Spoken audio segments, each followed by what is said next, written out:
আটা দিয়ে দারুণ স্বাদের মুখরোচক কিছু রেসিপি বানাতে মন চাইলে এই রেসিপিটা বাড়িতে বানিয়ে দেখতে পারেন, খেতে কিন্তু ভীষণ ভালো হয়।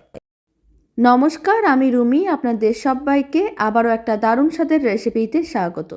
প্রথম একটা মিক্সিং বোল নিয়েছি, 1 কাপ আটা দিয়ে দিলাম, আর 4 ভাগের 1 ভাগ সুজি, অল্প একটু কালো জিরে দিয়ে দিলাম, আর দিয়ে দিলাম কুচনো ধনেপাতা। অল্প একটু লবণ দিতে হবে, আর দিতে হবে তেল। খুব ভালো করে মিশিয়ে নিলাম। এখন কিছুটা মিশ্রণ আলাদা করে রেখে দিলাম। অল্প অল্প জল দিয়ে একটা ডো রেডি করে নিতে হবে। ডোটাকে এক সাইডে রেখে দিলাম। আর শুকনো উপকরণগুলোর মধ্যে বেশ কিছুটা পরিমাণ জল দিয়ে পাতলা ব্যাটার রেডি করে নিয়েছি। এদিকে সেদ্ধ আলু নিয়েছি, তার মধ্যে স্বাদ অনুযায়ী লবণ, কুচনো পেঁয়াজ দিয়ে দিলাম, আর দিয়ে দিলাম লঙ্কার গুঁড়ো, জিরে গুঁড়ো, ধনে গুঁড়ো, গরম মশলার গুঁড়ো, সমস্ত কিছু একসঙ্গে মিশিয়ে নিতে হবে। তারপর এক একটা লেচি নিতে হবে, লেচিগুলোকে এইভাবে একটু বেলে নিতে হবে। আর আলুর পুরটা এইভাবে একটা সাইডে রেখে ভালো করে ছড়িয়ে দিলাম। উল্টো দিকটা ভালো করে আটকে নিলাম।